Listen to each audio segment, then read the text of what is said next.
asalaamaaleykum mbokk yi teel a gaawu juróom-benn fan ci muharram muy weeru tamxarit di weeru njëkk ci atum junni ak ñeenti téeméer ak ñeent fukk ak juróom-benn ci gàddaay yonent bi sallallahu alayhi wa sallam dëppoo fukki fan ak ñett ci weeru juillet ci atum ñaari junni ak ñaar fukk ak ñeent.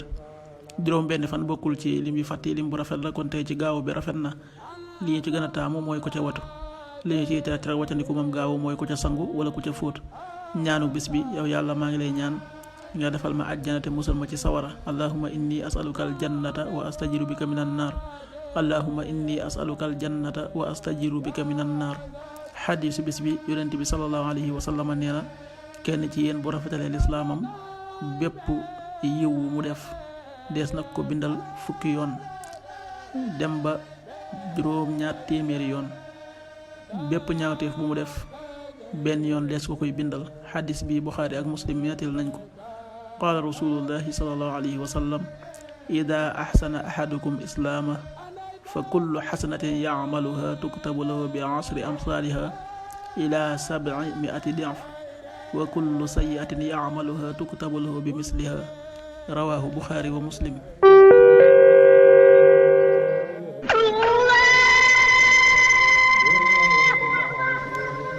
waxtu julli yi suba waxtam dana tàbbi 5h33 juróomi waxtu yu tegal fanweeri simili ak ñett tisbaar 13h40 benn waxtu wu tegal ñeent fukki simili takkusaan 16h40 ñeenti waxtu yu tegal ñeent fukki simili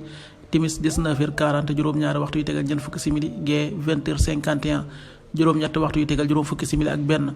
loolu mooy waxtu julli yi ci Touba ak li ko wër bu fekkee nekkoo Touba soo ko féetee penku ñaar fukk ak juróom-ñaari kilomètre dina wàññil benn simili soo ko féetee soowu ñaar fukk ak juróom-ñaari kilomètre dina yokkal benn simili soo ko féetee Saalum wala Gànnaar téeméeri kilomètre dina yokkal benn simili jant bi dana fenk 6h48 juróom benn waxtu yu tegal ñeent fukki simili ak juróom-ñett deso 19h36 juróom-ñaari waxtu yu tegal fanweeri simili ak juróom benn yàlla nanu yàlla nangul te nangul leen amin